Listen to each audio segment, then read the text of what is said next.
The subcommittee will come to order. Let's first ask for the Lamborn unanimous consent to allow full committee members to ask questions at the end. Hearing no objection, so moved. You're close there. Larson nearly objected. Second, I'd like to ask unanimous consent that both opening statements and witness testimony be inserted for the record. Hearing no objection, so moved. I would like to welcome everyone to this hearing on the fiscal year 2020 budget request for atomic energy defense, nonproliferation, safety, and environmental management. Here today we have Administrator Lisa Gordon-Haggerty, Assistant Secretary Ann White, and Chairman Bruce Hamilton. We also have backup experts in the audience, such as Admiral James Caldwell, Director of Naval Nuclear Reactors, Dr. Charles Verdon, Deputy Administrator for Defense Programs, and Brent Park, Deputy Administrator for Defense Nuclear Nonproliferation. Any of these folks may be called on to provide subcommittee more information if members request it.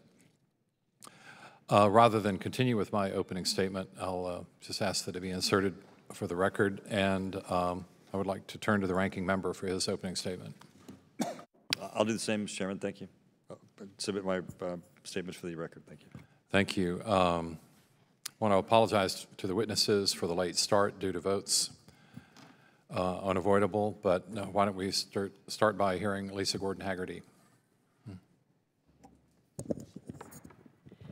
Chairman Cooper, Ranking Member Turner, and distinguished members of the subcommittee, thank you for the opportunity to present the President's fiscal year 2020 budget for the Department of Energy's National Nuclear Security Administration. It is an honor to appear before you today, proudly representing an extraordinary team at NNSA, a team that is indispensable for our nation's nuclear security.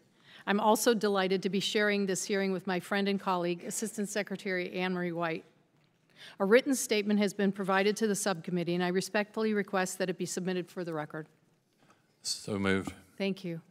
Since I last testified before the committee, NNSA has been diligently working to execute our three enduring missions. One, ensuring the safety, security, and effectiveness of the U.S. nuclear weapons stockpile.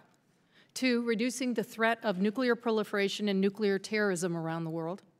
And three, providing nuclear propulsion for the U.S. Navy's fleet of aircraft carriers and submarines. The President's FY20 budget request for NNSA is an investment in these missions and in our infrastructure and people. My priorities with this crucial funding are to revitalize the United States defense plutonium capabilities and other essential infrastructure, to keep our stockpile life extension programs on schedule and on budget, and to recruit the workforce of the future. My focus is to set these conditions today for a resilient and responsive nuclear security enterprise for the next 50 years and beyond. The 2018 Nuclear Posture Review provided a realistic view of the world. With an evolving and uncertain geopolitical landscape, the NPR states that there is no margin for further delay in recapitalizing the nuclear security enterprise.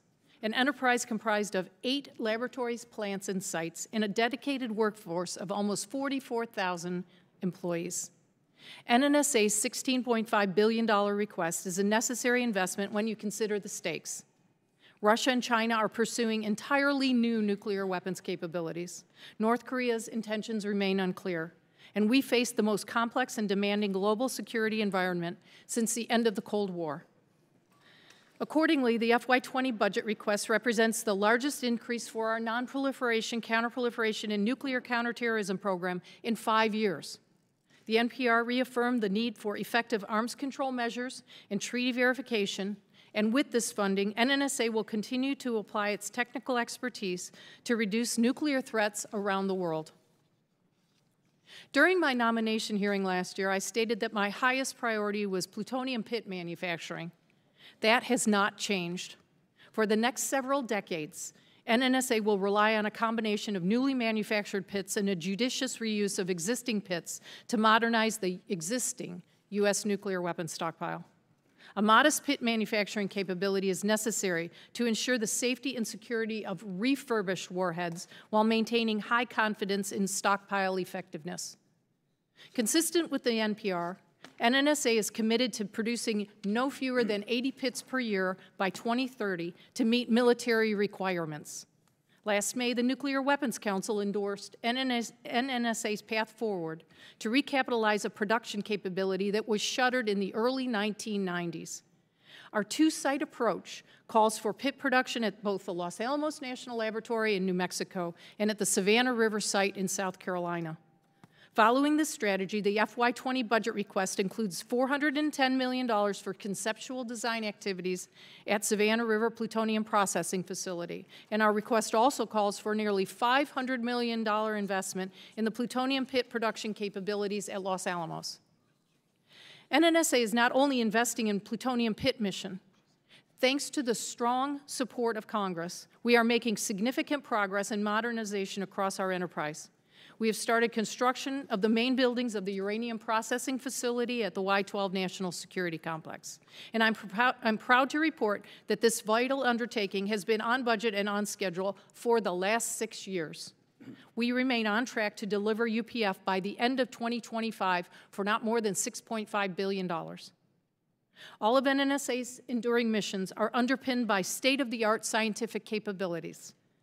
As these capabilities become more important during this time of renewed great power competition, NNSA is working to stay ahead of the technology curve.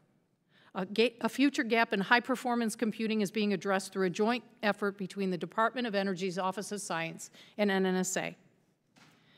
Our contribution to that effort will be undertaken at Lawrence Livermore National Laboratory, and we will deliver an exascale computing platform to the enterprise in 2023. NNSA is also moving forward with a project to enhance the experimental capabilities at the Nevada National Security Site, which is a crucial element for our stockpile stewardship mission. From the earliest days of the Manhattan Project, the dedicated men and women of the nuclear security enterprise have answered our nation's call. What our team has accomplished today is remarkable. We completed the W76-1 life extension program under budget and ahead of schedule. We have 5 warhead modernization programs underway, all of which are on budget and on schedule. We've helped 33 countries plus Taiwan to become free of highly enriched uranium. We routinely deploy nuclear security experts to major public events like the Super Bowl to keep the public safe from a radiological threat.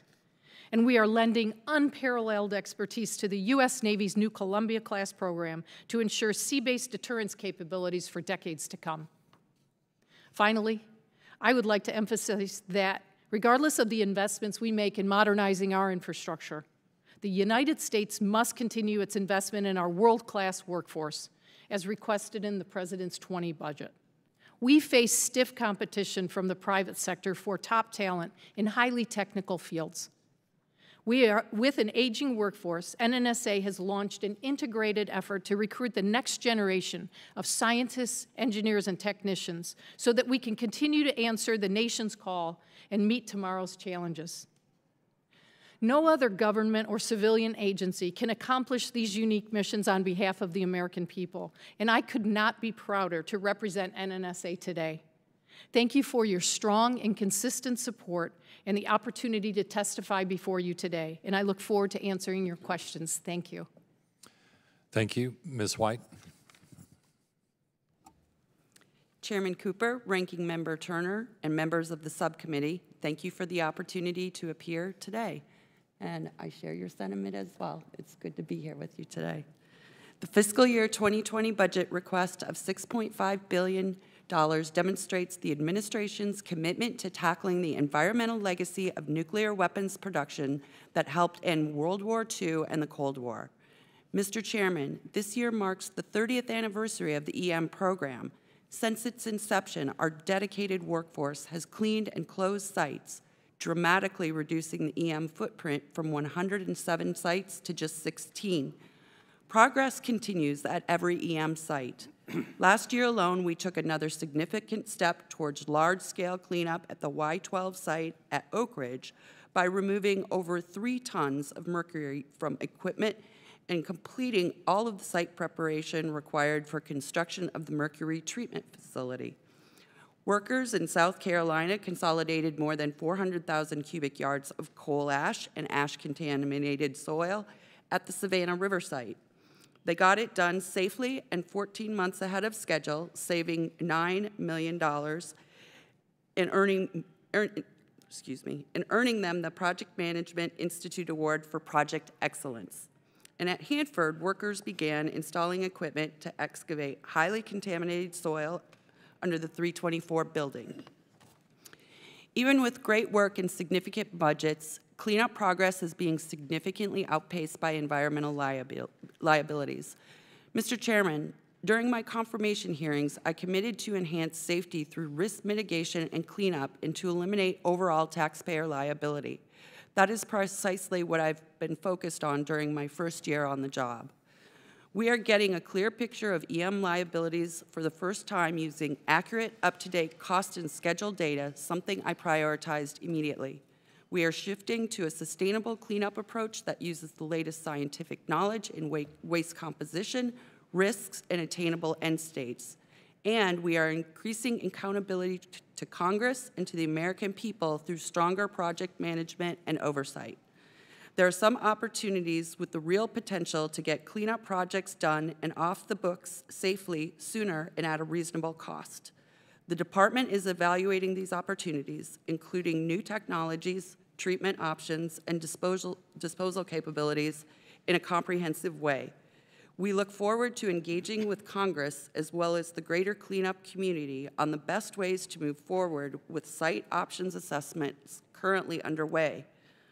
Following on recommendations from wide-ranging and nonpartisan groups, the Department is also evaluating its interpretation of the statutory term high-level radioactive waste. EM is also taking steps to get the best value out of every cleanup dollar that Congress and the American people provides.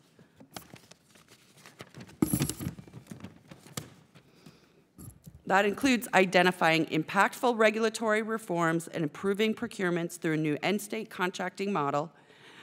As EM is put on a sustainable path forward, the budget request provides the resources to build upon recent successes and bring a renewed sense of urgency to the program. The request enables meaningful progress throughout the cleanup complex, including ramping up efforts to address radioactive tank waste at the Savannah River site and at Hanford. At Oak Ridge, the request advances construction on the Outfall 200 mercury treatment facility, continues D&D at the East Tennessee Technology Park, and continues preparations to support processing the remaining U-233 material at the Oak Ridge National Laboratory. In the interest of time, I will stop there and just note that more details about the work we have planned next year are provided in my written testimony. Mr. Chairman, EM's historical successes have been achieved through the dedication of leaders on both sides of the aisle determined to drive the cleanup mission toward completion. I want to express my desire to work with Congress towards a future that delivers results for cleanup communities and all U.S. taxpayers. I appreciate this opportunity and the subcommittee's support of the EM mission. Thank you, Ms. White. Mr. Hamilton. Thank you, Chairman Cooper, Ranking Member Turner, distinguished members of the committee. It's an honor to be here before you today as the chairman of the Defense Nuclear Facilities Safety Board to share my observations on the challenges the board has associated with providing oversight to the Department of Energy's defense nuclear facilities. As I believe has been the past practice, I have submitted extensive written remarks for the record.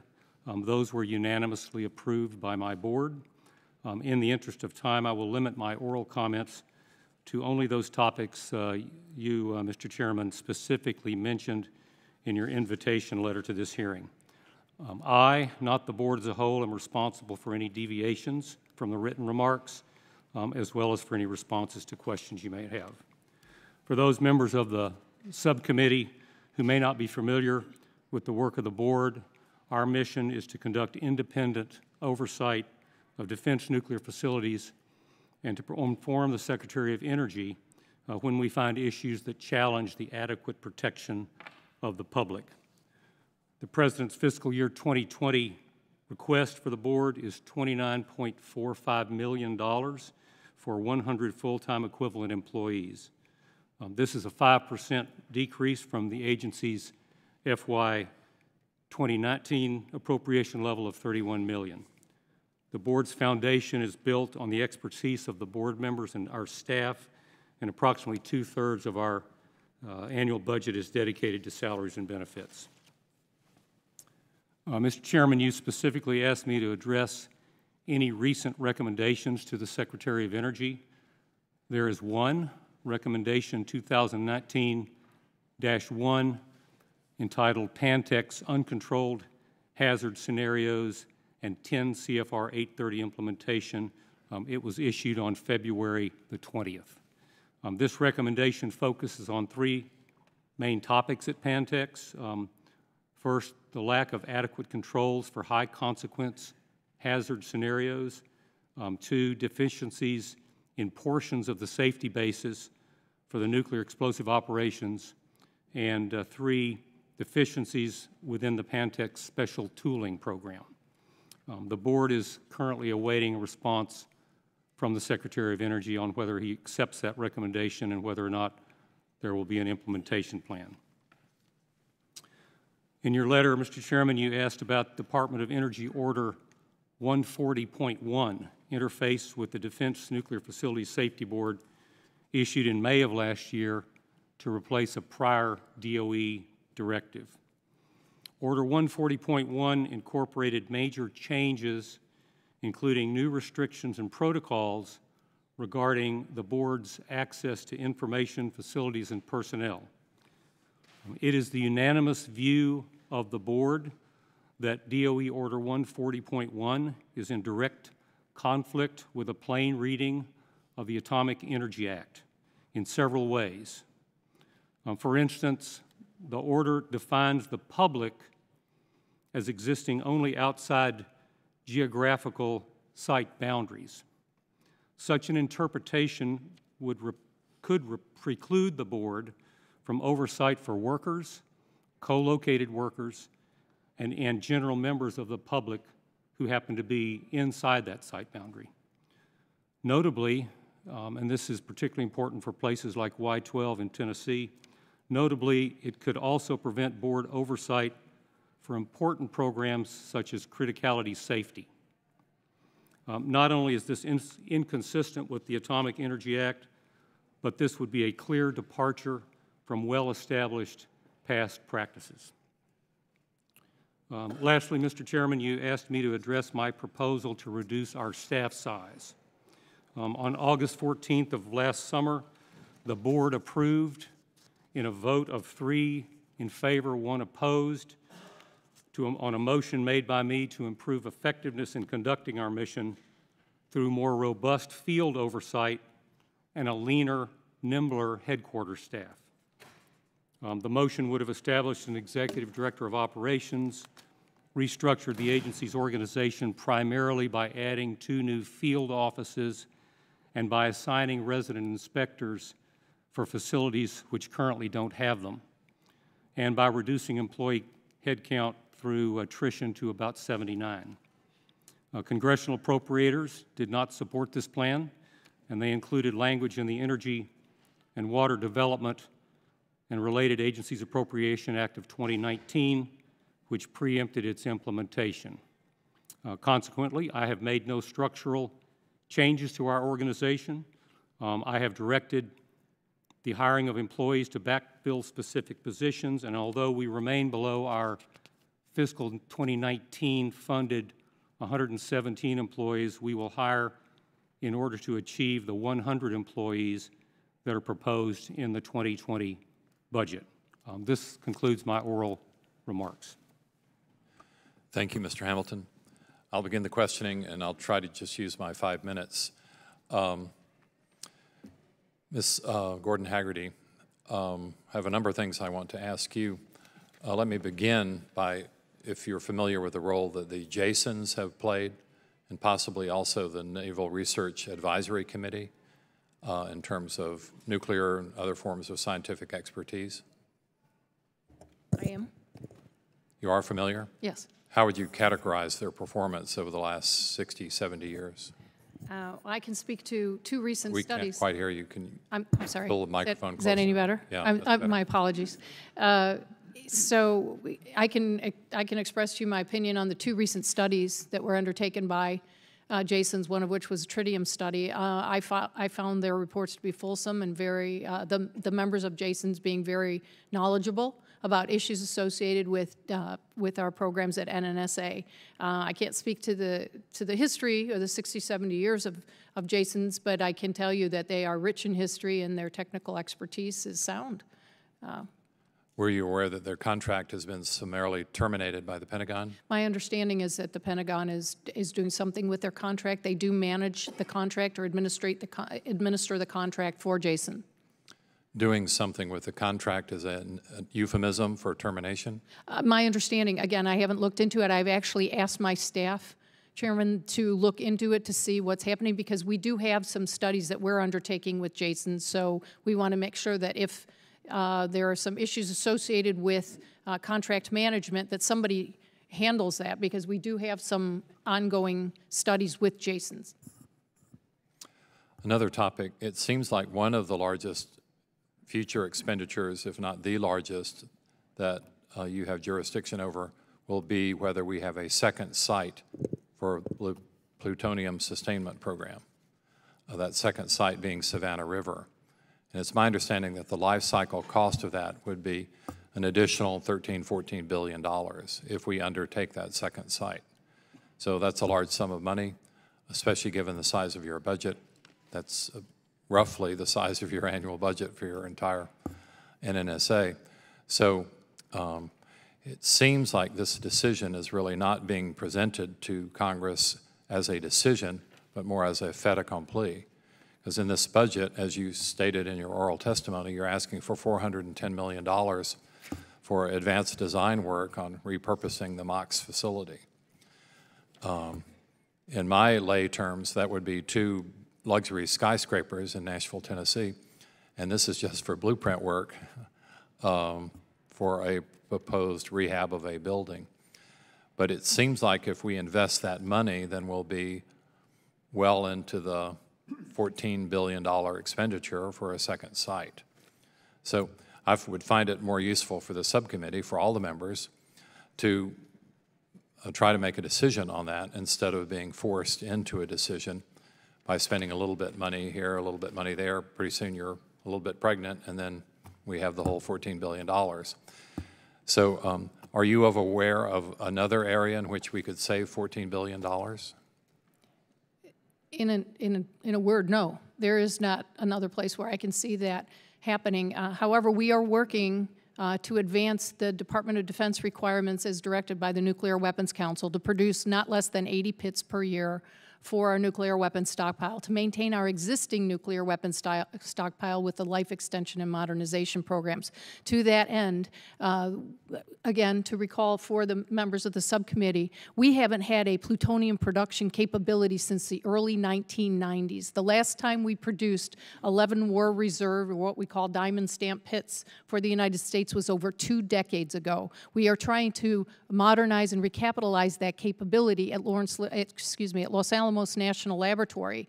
We have them on a path forward and progress to produce not less than 10 pits per year in 2024, 20 pits in 2025, and in 2026, maintain 30 pits per year.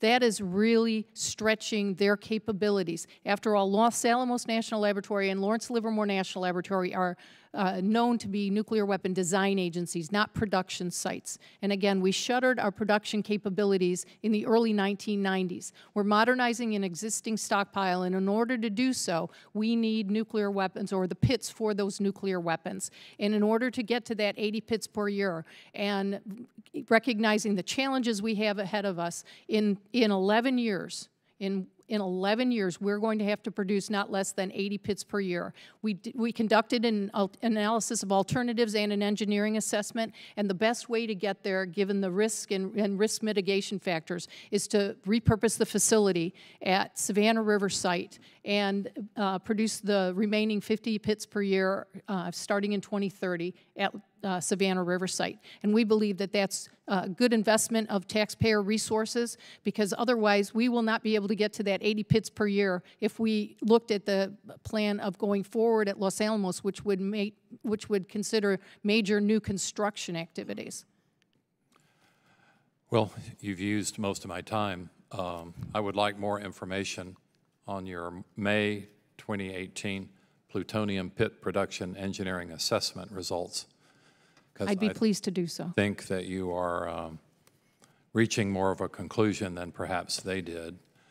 I have rarely heard of a competitive bid situation in which one bidder is twice as expensive as the other bidder, and yet there's such enthusiasm for awarding the bid to the by far the highest bidder.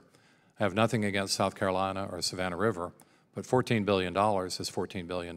You stated earlier you didn't know of another way to save that money. And let's see if we can't save a bit here. So I would at least like detail on this study, not just raw conclusions. Fair enough. And those are life cycle costs. I understand that. Thank you. And I will be pleased to come by and brief you specifically about these efforts. Our taxpayers back home are concerned about their life cycle, and we're spending a lot of their money, sometimes for very little result. I see that my time has expired. I'll turn to the ranking member. Ms. Gordon-Haggerty, The goal of 80 pits per year, is that arbitrary, or is that based upon our needs for modernization? That's based on needs set forth by STRATCOM and the Nuclear Weapons Council to produce not less than 80 pits per year, and that's for our future nuclear weapons needs. Great, thank you. Mr. Hamilton, when you began your opening statement, and I don't have a question for you yet, I just wanted to make a comment on your in true oversight fashion, you gave what I think may be the first time I've heard an opening statement that had a disclaimer in front of it. But I really appreciate what you do, because what you do is go around and identify things that could be an issue that everyone needs to address and be concerned with. And I'm going to bring up one of those. Ms. Gordon-Haggerty, so you have such unbelievable depth of responsibility. And because you're dealing with nuclear material, nuclear weapons, it's enormous, really, the complexity of what has to be done to ensure safety and ensure compliance. My understanding that you have received a letter, which I have a copy of, from Mr. Hamilton, March 21st, the Defense Nuclear Facilities Safety Board, that raised a concern about the Nevada National Security Site, stating the facility continues to operate without accounting for the increase in seismic hazard and without evaluating whether the credited structures, systems, and components can perform their safety function during and after a seismic event. Could you do us a favor first? Could you describe the importance of the Nevada National Security Site, some of the concerns and issues that you must deal with there, and then could you comment on Mr. Hamilton's letter? Thank you. I'll be happy to. First of all, the Nevada National Security Site is a profoundly important site of one of the 8 labs, plants, and sites that makes up the National Nuclear Security Administration. It provides a profoundly important role, and it's got a storied history. For 70 years now, it was the Nevada Proving Grounds, where we conducted 100 atomic tests above ground and 828 underground nuclear weapons tests to certify our nuclear weapons stockpile. We have not conducted an underground nuclear weapon test since 1992, where we voluntarily committed to no more nuclear explosions. However, the programs that are there are unique. We continue to certify our nuclear weapons stockpile by conducting critical experiments called subcritical experiments at the U1A tunnel at the Nevada Nuclear Security Site. We also conduct a number of other programs. We've trained over 200,000 first responders in nuclear and radiological first responder response capabilities at the Nevada National Security Nevada National Security Site. Excuse me, I'm from the old school. I still call it the Nevada Test Site. So nonetheless, it plays a critically important and unique role in assessing and certifying our nuclear weapons stockpile. To the extent at the DAF, or the Device Assembly Facility, to which you alluded, and the Defense Board had cited their concerns, the scenario that they've described actually is a nuclear detonation concerns expressed are resulting from an explosion as a result of an earthquake that induces uncontrolled release of radioactive materials as a result of nuclear explosions. Unfortunately, we do not even conduct nuclear explosive testing or evaluation in nuclear explosive operations. That is neither authorized, or do we conduct those kinds of operations at the device assembly facility. So the scenario that they've drawn out is not something that could occur, since we don't conduct nuclear explosive operations at the DAF. 2 more questions for you, and then I'll get to Mr. Hamilton on the same letter.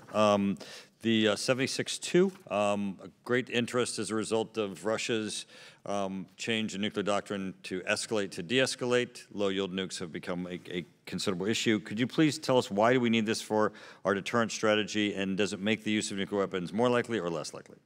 First of all, we are in, I'm sure everybody would agree, we're in an era of renewed strategic, peer competition and evolving threats. The 76-2 is not a new nuclear weapon. It's a low-yield nuclear weapon that is a modification of the 76-1 that was just completed. And it does not either increase or decrease the likelihood of war or nuclear war. What it does is it provides the president and provides their military planners with a diversity in the nuclear weapon stockpile. But at the same time, isn't there some concern that if we only have high-yield nuclear weapons and Russia has low-yield and they use one, that they would think we would be less reticent or more reticent to respond, and therefore we have a lessened deterrence against Russia's actions? That's the ongoing argument. However, we have had low-yield nuclear weapons in our stockpile and currently do. And so far, we've deterred everyone. Mr. Hamilton, first off, thank you for what you do, because you have the technical expertise to take a look at, you are the what could go wrong scenario guy. And I appreciate that, because everybody else then has to take a look and say, okay, could this go wrong? Could this not go wrong? What do we need to fix? With respect to this letter and her response, what are your thoughts? I concur with everything I just heard Administrator Gordon Hagerty say. The facility was designed for much larger quantities of material at risk than are currently in the facility, because we suspended but did not eliminate all future possibility of testing. The standards to which that facility are designed and built are based on the largest amounts of MAR that could happen in a testing scenario. They don't do that right now. So our letter was specifically addressing, given the set of parameters that you're designed for, you have some new seismic information that needs to be added to the calculation. I'd also like to point out that we were developing this information for this letter late last calendar year and early this spring, and it was issued well before we even knew that NNSA was going to ship plutonium from Savannah River to the DAF in Nevada. So we didn't know about any of that, and we didn't care about any of that. It was irrelevant to us.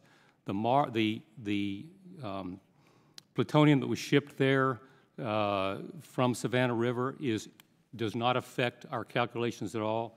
And I'd like to just say the bottom line is that our concern was the NNSA's documentation needs to be refined based on new information. But there's an erroneous perception in the press that the DAF is unsafe. The press even called it a ticking time bomb. This hyperbola could not be further from the truth. For its current mission, is what Administrator Gordon Hagerty defined, for its current mission, DAF is unequivocally not a challenge to the adequate protection of the public health and safety. If it were, the board would have issued a formal recommendation, which we did not. Mr. Hamilton, I greatly appreciate your expertise and your clarification of that. Thank you both for what you do, because you help keep us safe. Mr. Larson. Secretary White, the budget cuts Hanford cleanup by about $400 million, and I'm wondering what assessment you have of the lower budget, the impact of cleanup operations and timelines at Hanford as a result of the lower budget. So we believe that the budget is adequate for our needs in 2020, and we're moving forward. We also had a update in our life cycle baseline cost estimate, and we're moving out quickly to address that by developing, as required by our project management orders, an analysis of alternatives, which is due at the end of the fiscal year. So we're confident that we can move out and accomplish what we need to at Hanford for 2020. So your new life cycle report estimates the cleanup from costing between $323 billion and $677 billion. Is that about right? I could have given you that estimate. That estimate's a $354 billion difference. And we're frustrated in Washington State with having to clean this up. We're frustrated with the federal government, and you're not alone in our ire in terms of being a target of our ire. Why is there a $354 billion difference in the high and low end estimate? Why isn't it any closer, given everyone's past experience at Hanford?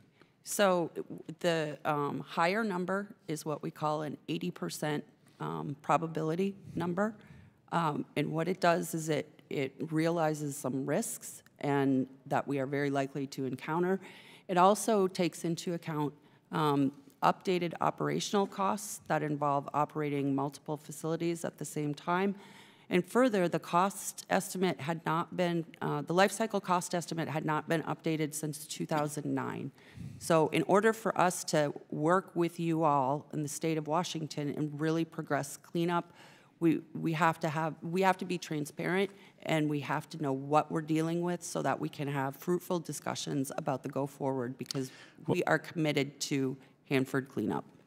Thanks. It almost seems like a function of new people coming in and wanting to get up to date, but there isn't. I mean, there's a lot not to know, but given our collective experience there's a lot we already know. What don't we know that resulted in a 25% cut to the Richland operations and the 12% to the ORP in this proposed budget? So I don't think the life cycle, in fact, I know the life cycle baseline was not related to that. And yeah, right, I understand. As we go forward, as I say, we need to drive some innovations, and as Chairman Cooper mentioned, budgets are a big deal, and we need to be mindful of the costs. So I'm just looking forward to working with you and others of the Washington delegation to move things forward, because we have a moral, legal, and ethical responsibility to do so. So in the Federal Register of 2018, in your testimony, you noted that the department is seeking public comment on this interpretation about reclassifying high-level radioactive waste. A frightening proposal, so if you want my public comment, it's a frightening proposal. You also note the department's consideration of a new interpretation does not alter or abrogate the responsibilities or policies under existing regulatory requirements or agreements.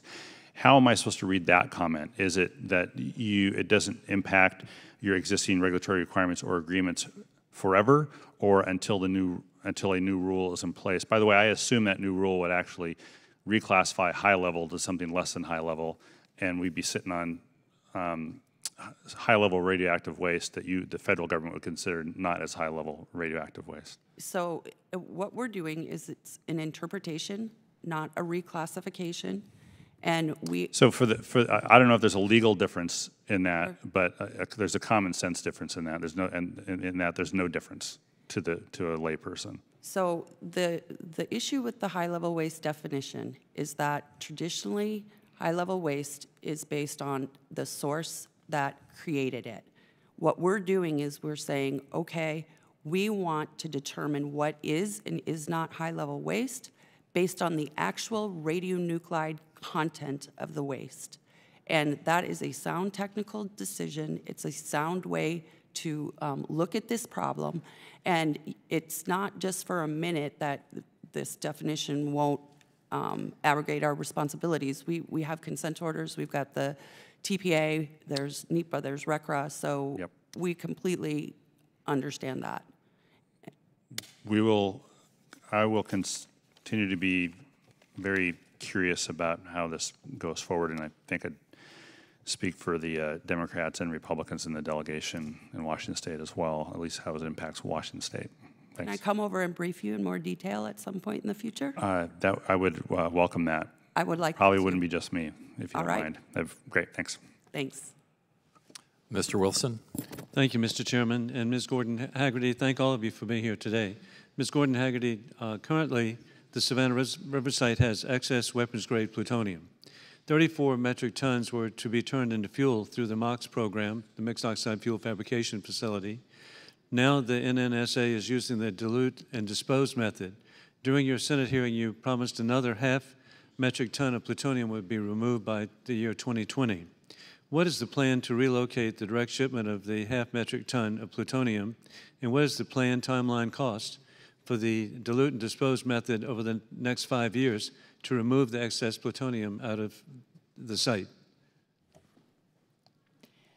Representative Wilson, we are under court order to remove not less than 1 metric ton of weapons-grade plutonium from the Savannah River site by the end of 2019, so by January 1st, 2020. As you're aware, we've already removed, and it has been noted in the newspaper, we've removed a half a metric ton of the material. We will remove, or have already removed, one or the other, because our shipments of nuclear weapons, of nuclear materials, obviously require the utmost operational security. So I'm not at liberty to discuss the movements, the shipments, the dates, the times, the locations, the routes of those materials. But we are under court order, and we will make the date of by the end of December 2019. And then as to the dilute and dispose, what is the timetable? In the dilute and dispose, we thank Congress for the support that we received last year of $25 million to continue with the design of the glove boxes. This is a planned path forward where we know we will be able to do so for less than 50% of the cost of the MOX facility. We will move the dilute and dispose, and we will be undertaking those operations in the mid-20s. We will start to do the dilute and dispose, a known technology, and we have used that technology for more than 5 metric tons of radioactive waste. Thank you. And Ms. White, the H Canyon at Savannah River Site is the only operating production scale radiologically shielded chemical separations facility in the United States. Are the appropriate investments at H Canyon in both infrastructure and staffing being made for it to be fully able to process fuel now stored at the site and additional materials the site continues to receive? Yes, so H Canyon continues to be a somewhat of a maintenance challenge. We're working through those issues, and we've actually launched an independent project team to determine in what ways we could maybe increase operational efficiency and address raising production rates out of H Canyon. So it's an extremely important facility to the United States, and as you know duly, it's the only one of its kind. So it's a very precious resource. And are there existing or new processing technologies that you're exploring that could be located within H Canyon to enhance its capabilities to complete its missions? Yes, we are looking at different types of technology. There's discussions about a hub and spoke where we would slowly but surely build on different technologies, and the IPT is also looking at that. So we'll have a lot to brief you on when that team gets done with its work. Well, we appreciate again, H Canyon is just so critical for our country, and want to make sure that it's properly used and any missions that can be provided. Additionally, back again for the design work on the repurpose of MOX, Ms. Gordon-Haggerty, it requires a skilled workforce for the success of the mission. What are the training, recruitment incentives, and programs that have been implemented to achieve related to the pit production? Are you working with local universities and technical colleges? Yes, well, not only at the Savannah River Site do we have challenges with our workforce. In the next 5 years, 40% of our workforce throughout our entire nuclear security enterprise is retirement eligible. So that's a challenge across our entire space of our 8 labs, plants, and sites, and our field offices and our headquarters. We're taking on what I would consider an unorthodox, very challenging way of looking at hiring practices. We are actually looking at a corporate-wide approach across all of our labs, plants, and sites. In fact, this week we had a hiring team at Georgia Tech, last week, Texas A&M this week, Purdue on Thursday, and then next week at University of California at Merced. So we're looking at different ways of hiring a robust workforce for our entire enterprise. Specifically to Savannah River Site, we are working with Aiken Technical College and other places around the communities to try to figure out what we need for our workforce strategies for now and in the future. So we are absolutely working closely with the city of Aiken and with the surrounding communities. Well, Aiken Tech's an extraordinary facility. Thank you, Yes, Mr. Chairman. Thank you. Mr. Garamendi. Thank you, Mr. Chairman, and for the witnesses, thank you for being here and your testimony. I want to go to a question that Mr. Hamilton, you raised, and my question really goes to Ms. Gordon-Haggerty. Why are you limiting the ability of the Defense Nuclear Facility Safety Board to do its work? Representative Garamendi, I would interpret our update of the 140 order as an update. It has not been updated within the Department of Energy for more than a decade. What we're doing is trying to make sure that we understand within the Department of Energy, and I hope Assistant Secretary White would agree with me, that what we're trying to do is ensure that we articulate our roles and responsibilities and authorities and accountability within the Department of Energy. Because if there is an accident or a significant incident, we will be the ones held responsible. So it's our obligation to ensure our health and safety is sacrosanct at all of our defense nuclear facilities. But you don't want anybody looking over your shoulder? No, sir, that is not the case whatsoever. In fact, we have Defense Board staff. That's exactly what you're doing by limiting their authority and their opportunity to inspect the various facilities. Well, I would respectfully You're limiting their authority and their ability to oversee your work. I would respectfully want to do disagree. that? We absolutely do not. We welcome the opportunity to work with the board. We continue to work with the board closely on every single opportunity where it's appropriate. Do you agree with the board's assessment that your letter and your order is contrary to law? No, sir, I do not. Why do you think it is not contrary to law? Because we believe that the Atomic Energy Act expressly states what the roles and responsibilities of the Department of Energy Mr. Hamilton, why do you think it's contrary to law? There are 4 specific things in the order that I believe are contrary to a plain reading of the Atomic Energy Act. And the bulk of the order is non-controversial, and I agree with Administrator Gordon Haggerty. I will also say that we've had 3 hearings on this topic, and we've heard from the Department of Energy that they don't intend to use these restrictions, but they're in the order. And let me tell you what they are. The first one... Excuse me, did I hear you correctly? They tell you they do not intend to use the restrictions, but they are in the order. Is that what you said? That is correct. Okay, and that's continue. a matter of public record. We have those in hearings.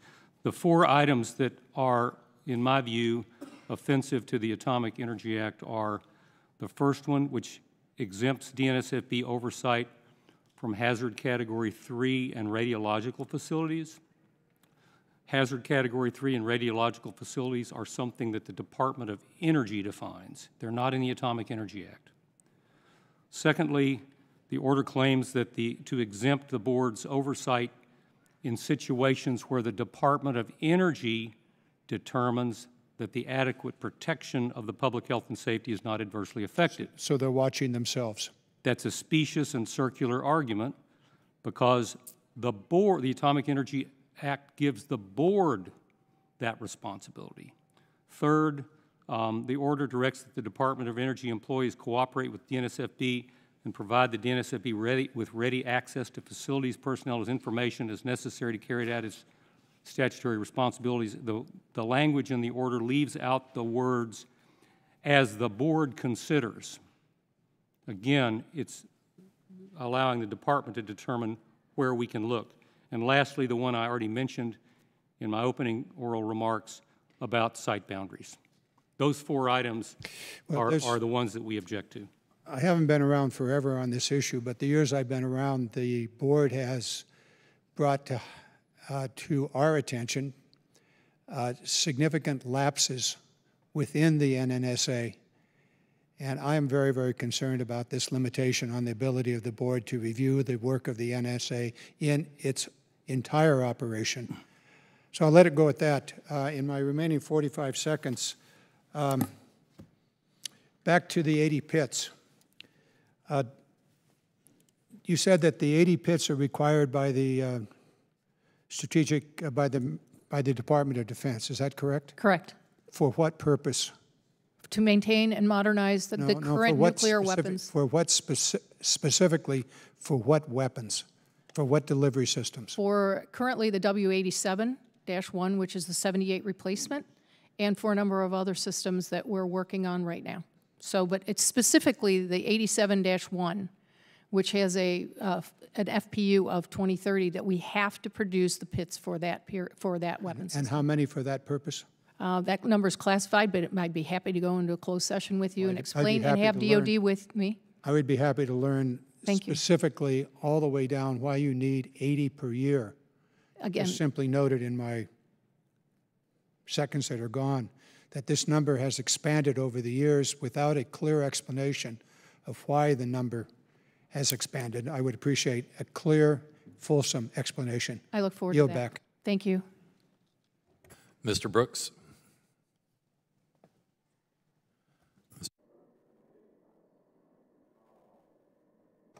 Thank you, Mr. Chair. Ms. Gordon Haggerty, the budget for NNSA's International Nuclear Security Program, which is most responsible for supporting security upgrades around the world, is at its lowest levels since its nascent days in the 1990s. What could you do with $80 million more in funding for programs to secure nuclear material around the globe? $80 million is a specific number, but I'll take $80 million to secure more nuclear materials around the world, because that's nuclear materials that are less likely to fall in the hands of terrorists or adversaries. Yeah, but what else can you do with it? There are opportunities we can undertake. We can secure additional blood irradiators, some cesium sources where we're doing change-outs with different hospitals and medical care facilities that do blood irradiation. We can take those materials off the street and help facilitate the removal of those potential radiological dispersal devices. We can do additional training around the world. We can encourage others and help them with security installations. There are a number of different things we can do around the world. Thank you. Ms. Gordon-Haggerty, new technologies are reducing the footprint and the detectability of proliferators in their attempts to acquire nuclear and radiological weapons. What type of technology, such as 3D printing, worry you the most? How can NNSA and other agencies work together to combat these new threats?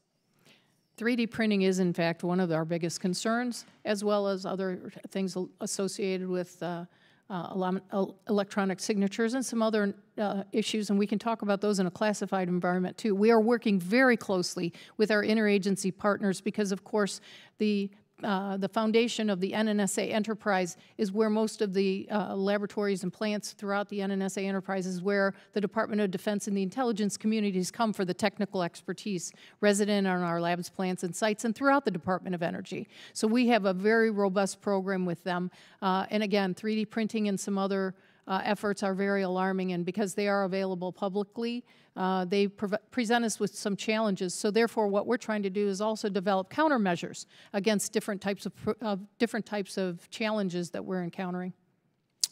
Thank you. And lastly, in today's world where cooperation with Russia on nuclear security is difficult, what is NNSA doing to ensure we do not backtrack on global progress in nuclear security and counterterrorism since the advent of the Non-Lugar Cooperative Threat Program of the 1990s? What new thinking or initiatives are you considering nationally, bilaterally, or multilaterally to build on past progress and focus on new threats? We have made a great deal of progress since the 1990s with the non-lucre initiatives. However, we are limited in our interactions with our Russian counterparts, but we do continue to have technical exchanges with them, and if and when the situation presents itself, we will also continue to do things just as you described, like the material security, ensuring that they continue with robust programs that we've helped them initiate and put into place. At the present time, however, we are limited with the kinds of cooperations that we can undertake on a bilateral and multilateral position with the Russians. So are you saying there's really limited initiatives that... At the present time, we are limited in our cooperation with them. Thank you very much. Mr. Chair, I yield back. Thank you. Thanks, the gentleman. Mr. Desjardins. Thank you, Chairman Cooper, and thank the witnesses for being here today. Special thanks to our guest from Tennessee who made the trip up. Appreciate your expertise and for you being here. Mrs. Gordon-Haggerty, you touched upon quite a bit of this in your opening statement, but I want to give you a chance to expand your testimony if you desire. What is included in this year's budget request for Y-12 specifically regarding the uranium production facility and investment in lithium production?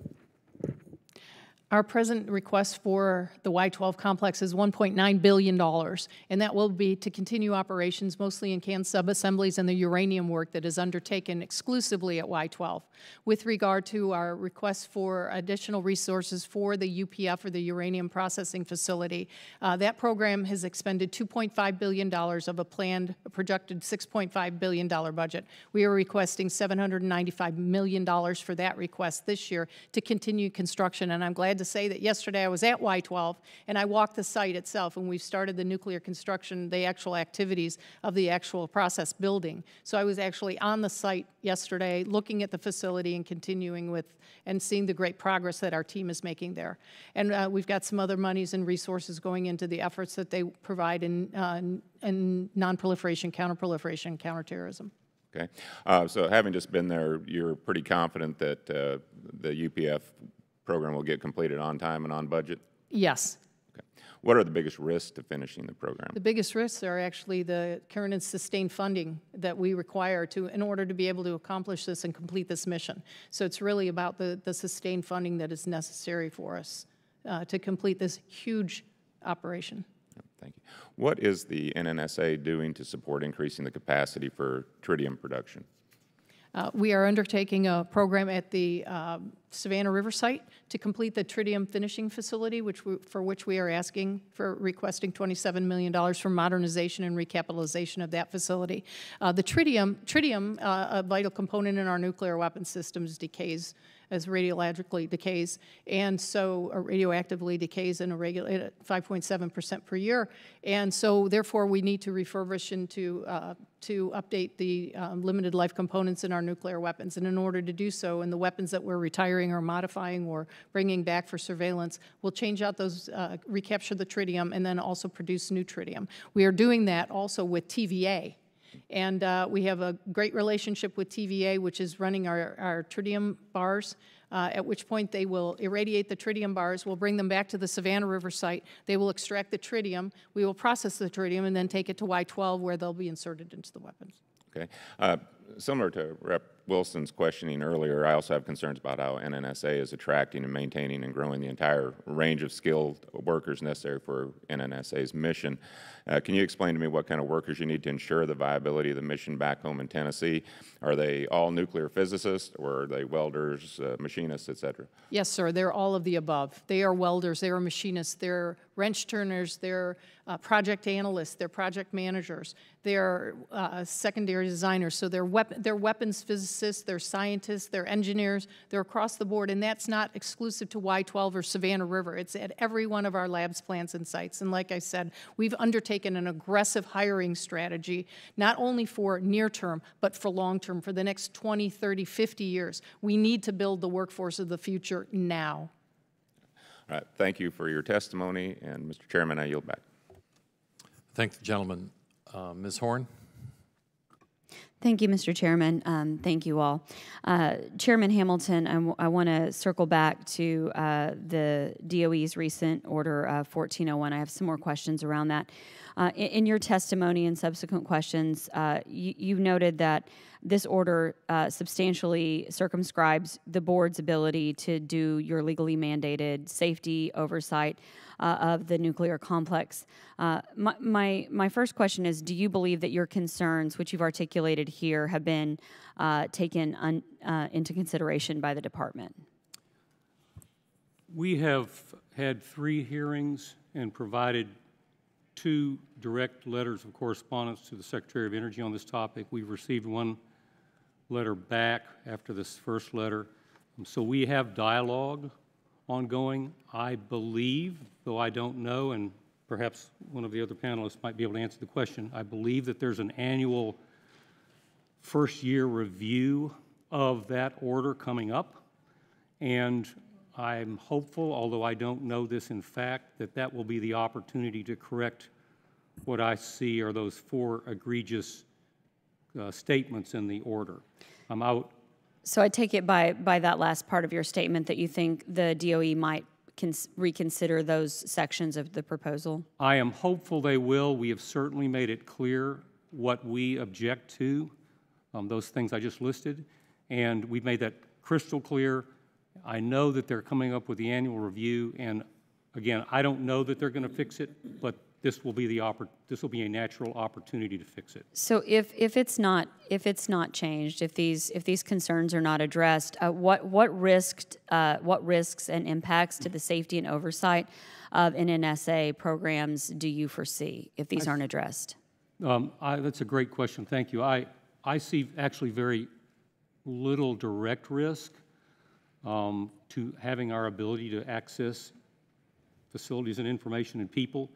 Because I do not fall under DOE orders. I fall under the Atomic Energy Act as amended, and the tools in the Atomic Energy Act, including recommendation tools, advice letters, subpoena powers, hearing powers, all of those tools I have, and specifically the statutory right to ask for reports from the Department of Energy. I have all those tools in my statutory toolkit. The concern is not that I can't get access for information. The concern is that I may have to use some of those more tough tools, which slows down the process. Understood. Following on, related but not directly, to the budget and the resources that are needed to conduct this critical oversight that the board performs. From last year's notes in the budget request, you talked about maintaining the workforce at approximately 100 full-time employees. And it appears to be similar to last year's, the proposal to cut the workforce by a third. And given the ramp up of activity, I'd like to know how you justify this decrease in the planned workforce from the previous year's budget request, given the increased ramp up in activity. The increased ramp up of activity is I think, and particularly the amount of increased budget the department has, and NNSA specifically has, is counterintuitive. The money that's being spent is for higher quality facilities, replacing old Manhattan Project era buildings that are crumbling, adding new equipment that is of higher technical capability. So all of those things that the department is spending money on are actually enhancing what is already a very safe set of facilities. So I see it as actually counterintuitive. The more money that the department is spending on enhancing facilities and modernizing them actually makes my job easier. And just one final question as my time is about to expire. In this oversight, if you're saying that it makes it easier, does it do your concerns with the Order 140 remain if it stays as it is? My concern with DOE Order 140.1 is not so much that it will limit my ability to do my job. It will slow my ability a little bit, but I have the statutory tools to plow through that if I have to.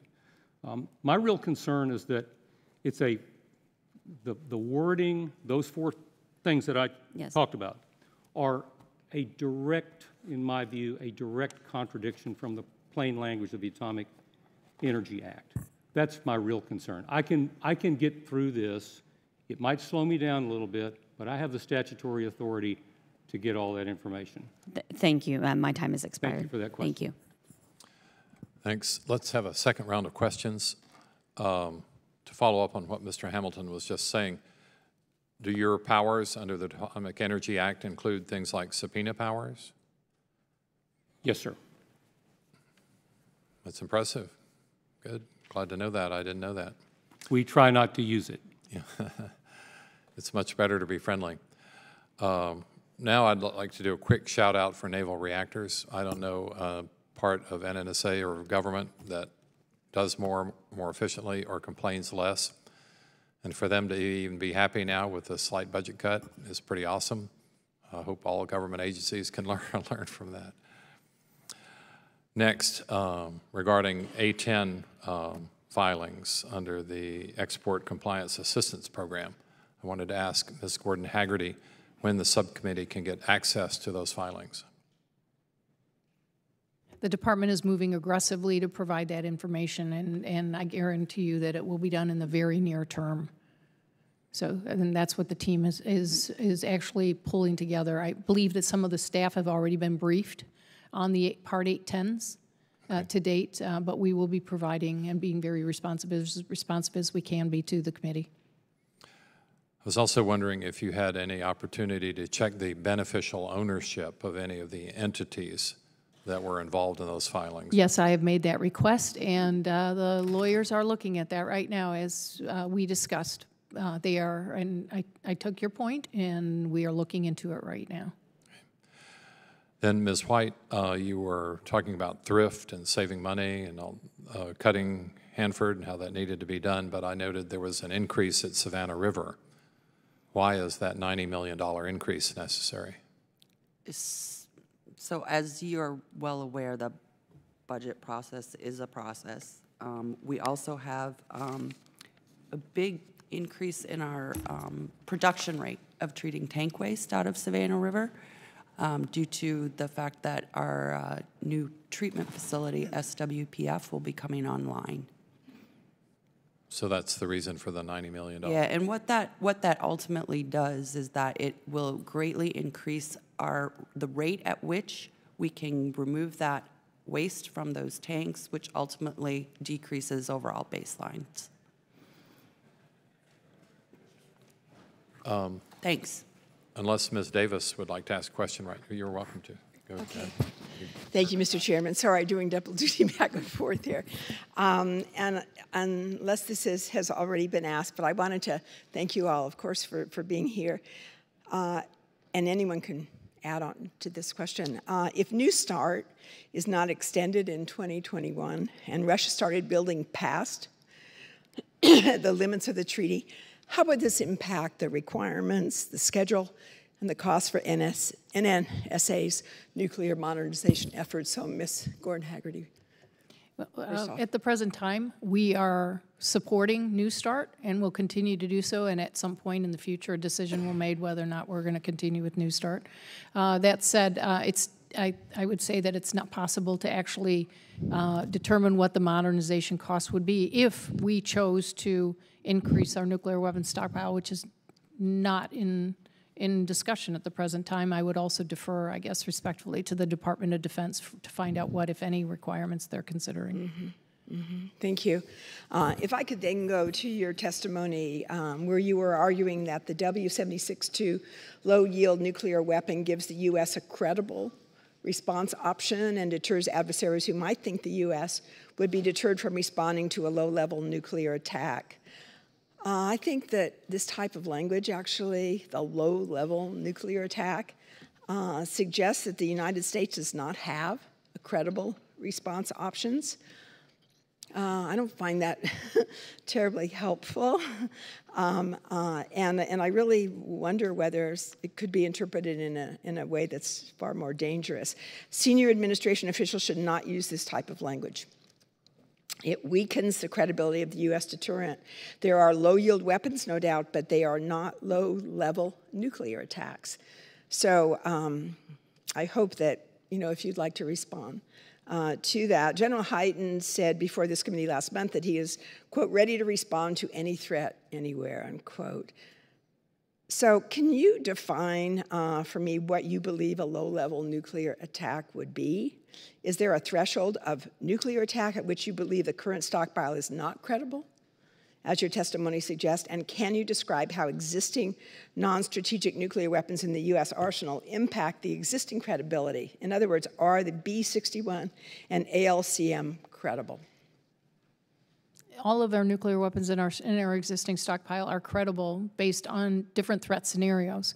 However, the use of the insertion of a low-yield ballistic missile, the W-76-2, provides the Department of Defense and the President with a diverse type of capabilities against potential adversaries. And that is the reason why, and the rationale behind the introduction, or I should say the reintroduction, of a low-yield ballistic missile. We have had them in our stockpile in the past, and we presently have them. This provides the Navy, with use of a submarine-launched ballistic missile, a capability that we don't currently have. Mm-hmm. Could you go back just to my first question about what you believe a low-level nuclear attack would be? I think I would defer to the Department of Defense on what describes a low-yield nuclear attack. A low-level. Low-level nuclear attack. In terms of the escalate to de-escalate, that's where an adversary perhaps attacks us and doesn't think that we have a capability to attack on a lower level, if you will, or with low-yield in-kind nuclear weapons, but that is not a scenario that we envision now that we will be reintroducing the W-76-2 into the stockpile. Mm-hmm. It provides the Department of Defense with different capabilities that we didn't necessarily have. Would you say, I think what's difficult here is that if we were to make clear to our adversaries that there's no such thing as a low-level nuclear attack, as was stated here, it seems as if our allies would certainly read that as enormously escalatory and respond to us on that very basis if we think that, that's where we're starting. So I guess going back to, is there a threshold of a nuclear attack at which you believe the current stockpile is not credible, as your testimony suggests? As I've suggested, based on the nuclear posture review, the reintroduction of a low-yield ballistic missile into the stockpile will provide us with credibility and a robust nuclear deterrent, not only for the United States, but for our friends and our allies. And what would you call the next level? After low, what would you call the next level? Deterrence. Thank you for your testimony. Does the ranking member have an additional question? Yes, thank you. So from low-yield nuclear weapons, I'm changing the topic to nuclear reactors, so I want to make certain that it's not confused. So on nuclear reactors, low-enriched nuclear capacity for naval reactors. Could you speak about that for a moment, Ms. Gordon-Haggerty? Benefits, pros, cons, costs, and like.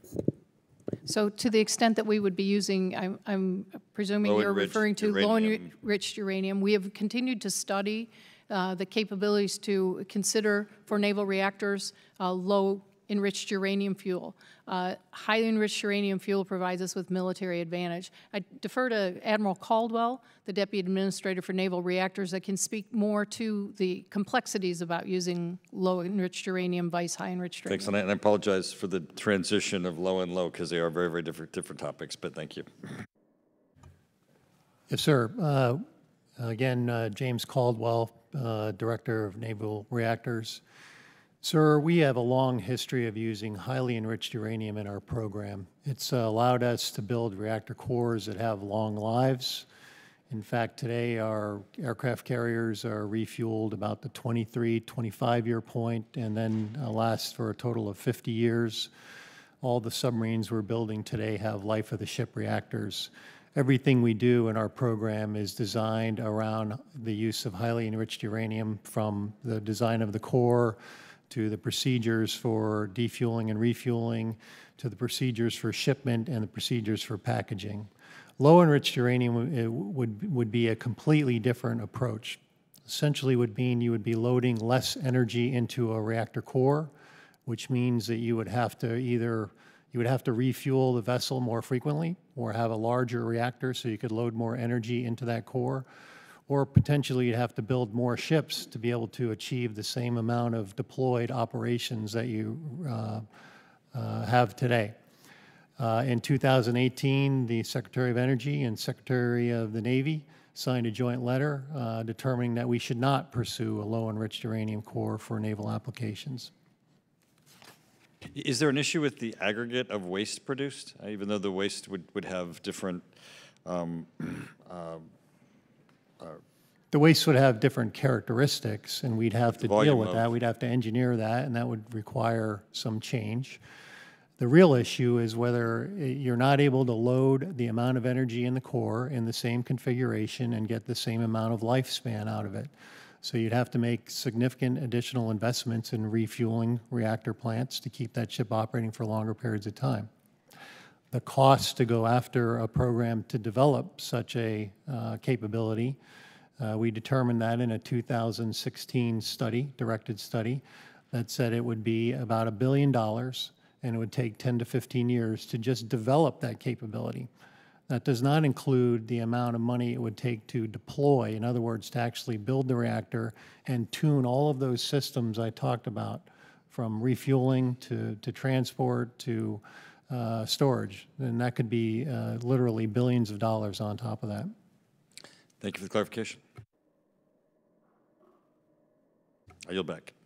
I'm not certain if Mr. Wilson, Mr. Garamendi. Mr. Garamendi.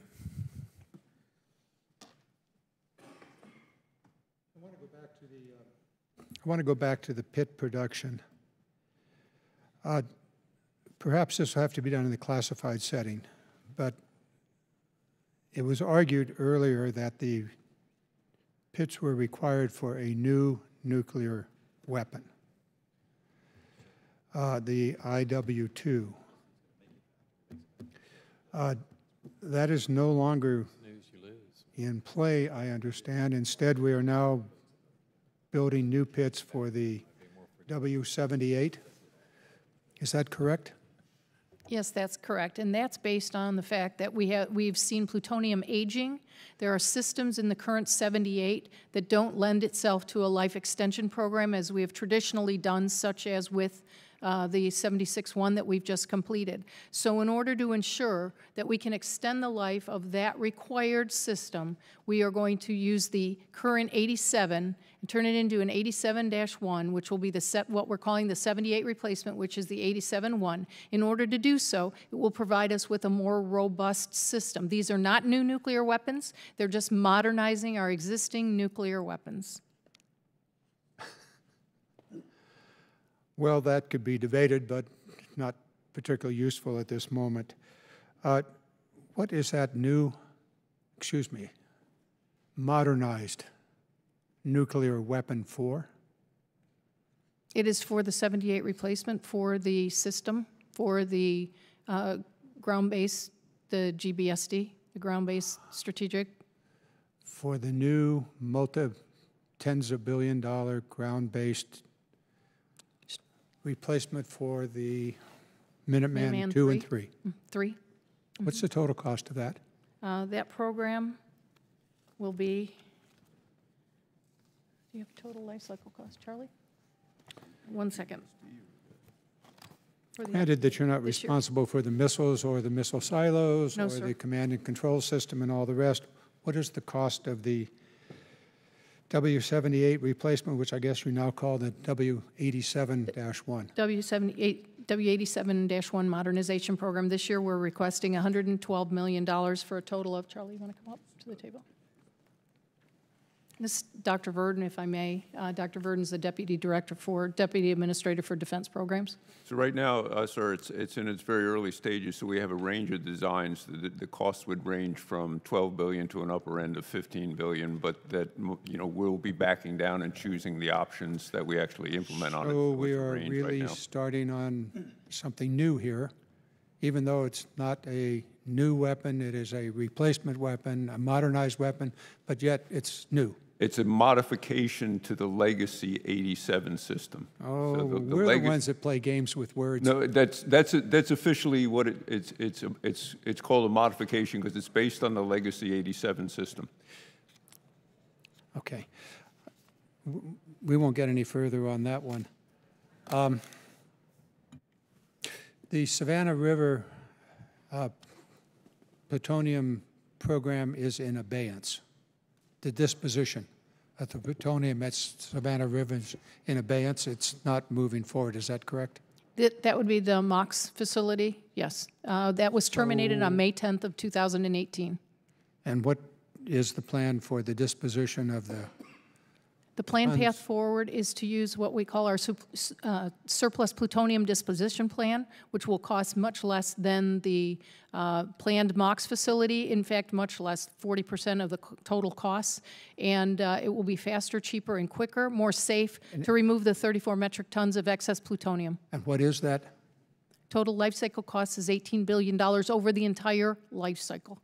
And what is it that you're doing? It's actually taking the materials. It's a very simple process, actually. You're taking the plutonium waste, mixing it with the material where it cannot be reused, and then we will permanently place it at WIP, at the Waste Isolation Pilot Plant. Use your language correctly. I'm sorry. And carefully. You are spiking it so that it cannot be used as a weapon. Is that correct? Yes, sir, so that we cannot no longer use it. Can it be reprocessed? The answer is yes, it can. And how will you then ultimately dispose of this spiked plutonium? This material will be placed at the Waste Isolation Pilot Plant in New Mexico. Retrievable? It's put in salt in 1,950 feet below ground in salt in a caverns. Facility that has had some problems. Yes, it has had some problems. So you are spiking it, you are putting it in the WIP facility, and there it sits. Yes, sir. Like, okay. Why are you not using any of the 34 tons of plutonium that now exist, and why are you then developing new pits? Sir, we're using our materials for defense-related needs for the pits, for the remanufactured pits for the 87 program. So that's actually what we're doing when we're making these not less than 80 pits per year. We're actually using some of the defense program's material that we have set aside. In fact, the 0.5 metric ton that's currently staged at the Nevada National Security Site will ultimately make its way to Los Alamos for use in the 87 pits. Thank you. I see I'm past my time. Thank you. Mr. Wilson. Thank you, Mr. Chairman. And again, what is your assessment of the need to repurpose the MOX facility for the plutonium pit production?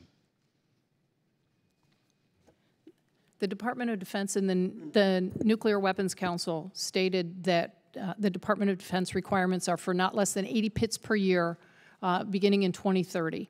And at which point, several years ago, we conducted an analysis of alternatives and then eventually followed on by an engineering assessment that stated the different approaches under which we could produce that not less than 80 pits per year were several options. We skinnied those down to approximately 4 options, of which 3 were at the Los Alamos National Laboratory, which would undertake significant resources to build out additional facilities there, or because we were approaching the plan to terminate the MOX facility, we could repurpose that partially constructed facility, which we thought was the most appropriate way to go. It would also provide us with a resilient and redundant capability, a capability that we have not had in this United States since the late 1980s, early 90s.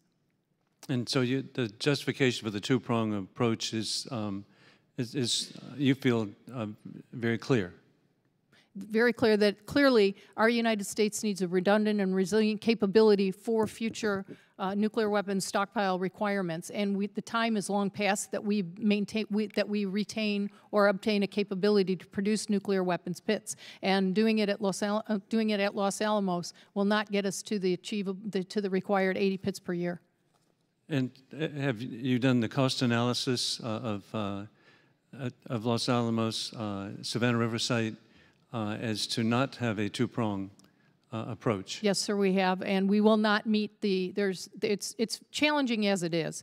Let's be frank, 2030 is only 11 years away, and that's challenging in and of itself. To try to then identify other needs and start to build new facilities and additional facilities to our current operations at Los Alamos while we are maintaining or getting to a place where we will be producing 30 pits per year in perpetuity starting in 2026 makes it even more challenging, and we will not be able to get to that 80 pits per year required by the Nuclear Weapons Council.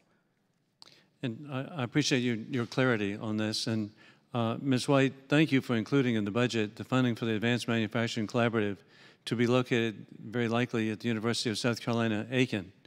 The AMC will not only allow experts in emerging technologies to collaborate with industry, academia, and government to improving manufacturing, but also assist the DOE complex by accelerating technology development for the cleanup mission. Can you comment on the importance of this facility and the success of similar facilities across the DOE complex? Yes, so the AMC project is very exciting, and it's allowing us to make some investments in Savannah River National Lab, which will be very important. That is EM's only lab, and EM operates it.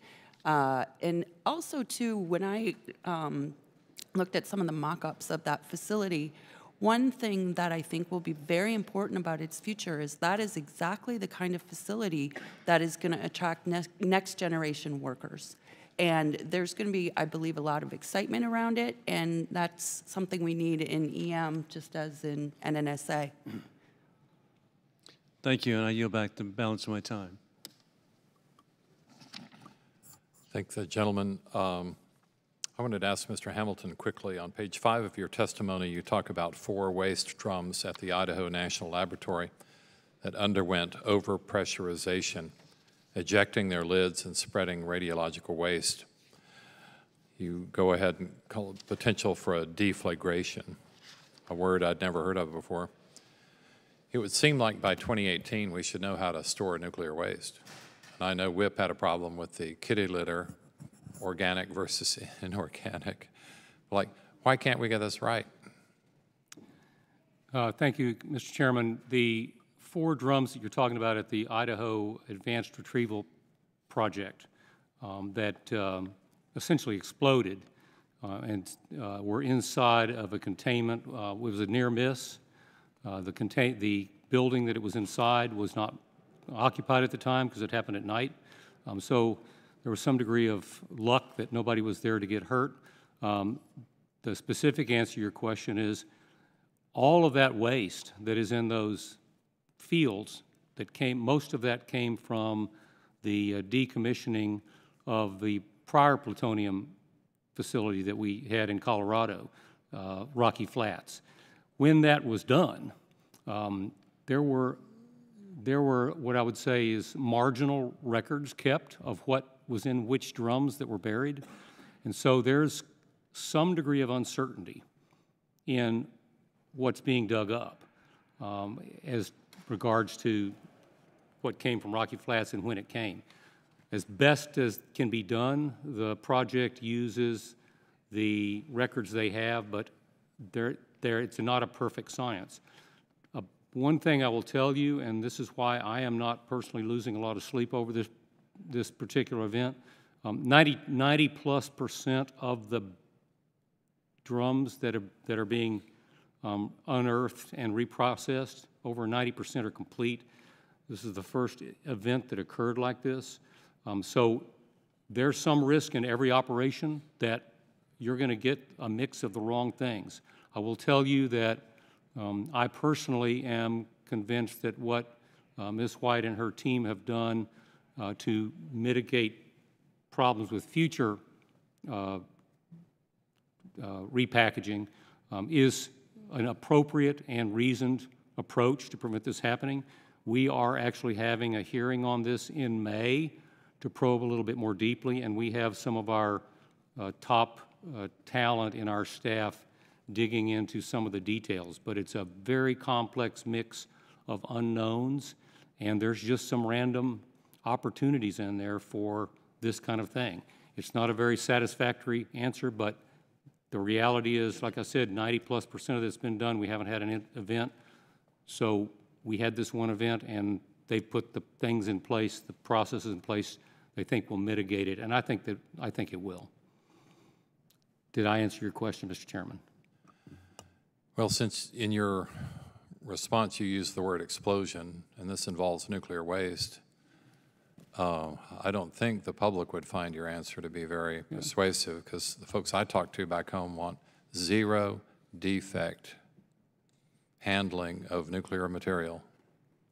Just zero. For clarity, what happened was that there was material in those 4 drums that overheated and caused the lids of those drums, it caused pressure inside the drums and caused those lids to pop open. And when that happened, the material inside there came out into the space. I call that an explosion, but maybe that's a politically charged word that's not a good one to use. But it did pop out into that space. We're here to do the best possible job for the taxpayer, and when it involves nuclear, that usually means zero defects. WIP, as you know, was shut down for years as a result of a mistake. As I was saying, this is 2019. We should be able to get this right. There should be a process with quality controls in place so that no mistakes are made. Am I asking too much? My charter under the Atomic Energy Act and specifically under the legislative history is a recognition that zero risk is unattainable. That's in the history of the legislation that created my board. So my approach to the adequate protection of the public health and safety is not zero risk. It's something approaching as good as we can get. And it's a subjective term. But I am not chartered to establish zero risk. That's clear from my reading of the legislative history. And I think the only way to have zero risk, Mr. Chairman, is not to do anything. And that's certainly not an option. So there is risk involved in everything we do. The question is, are we doing what's enough to adequately protect the public health and safety? And in my view, we are.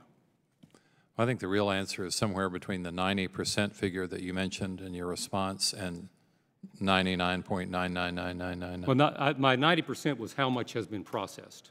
Okay, okay. Well,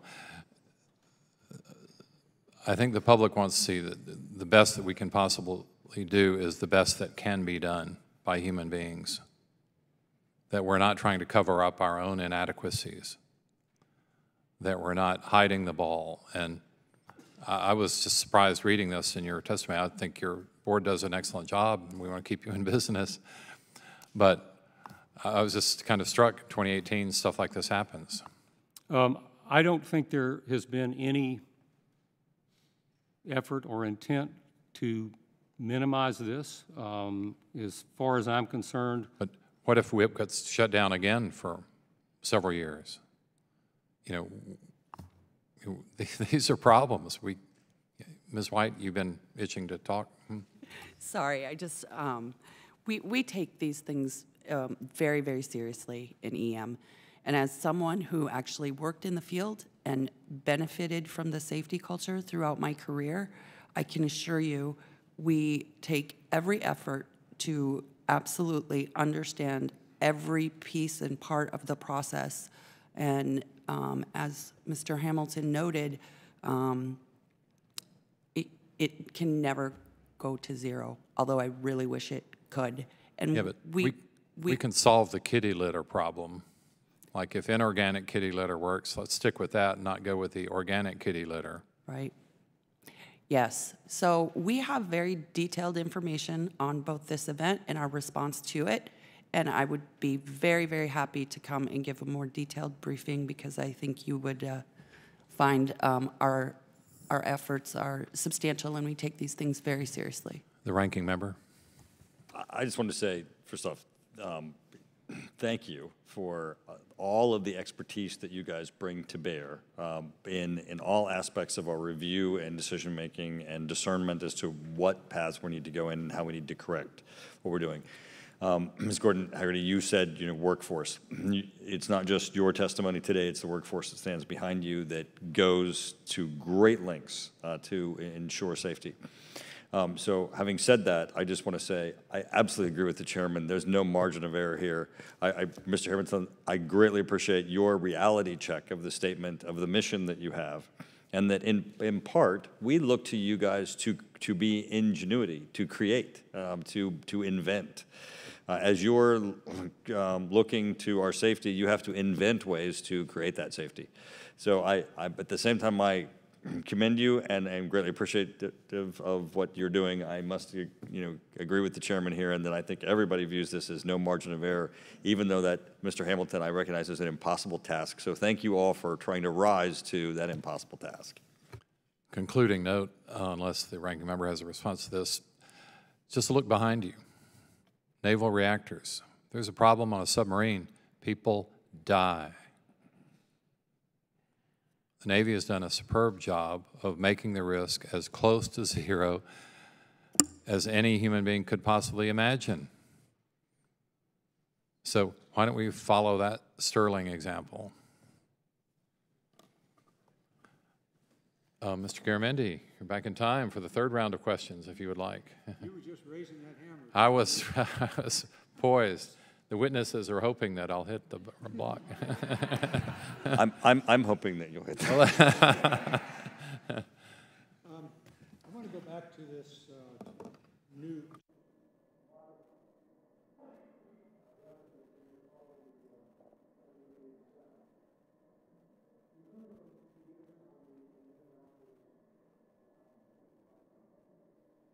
I want to go back to the W-87, and it's to be used as a replacement for the W-78 for the new ground-based deterrence system. Why, well, let me put it this way. Has a AOA been conducted to determine that you need a new, excuse me, you used the word modified weapon to replace the W-78 on what is essentially a missile for the same purpose? Has an AOA been done to determine that you need that? Yes, sir, an AOA has been done. And it folded in both the military's requirements, which were to improve the safety and security of the warhead, as well as NNSA's requirements, which that's an overarching, whenever we get the opportunity to improve the safety and security. It was also that the Air Force desire is to move to a single air shell fleet called the Mark 21. And so that was the warhead that emerged as to address the military's requirements, both from STRATCOM and the Air Force, as well as NNSA's requirements. In the appropriate forum, I want to go into that in much more detail, if you would. We'll have that, I'm sure, at some time in the future. Also, my understanding is there never has been a low-yield warhead on an SSBN submarine.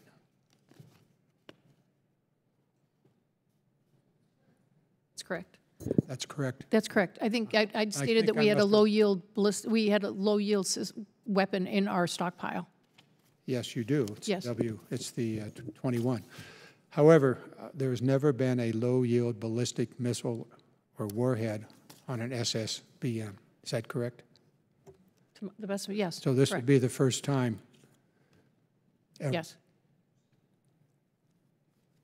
And that raises another set of questions for another day. I've kept you too long, Mr. Chairman. Thank you. It looks like there will not be a fourth round of questions. Let the panelists rejoice. The hearing is adjourned.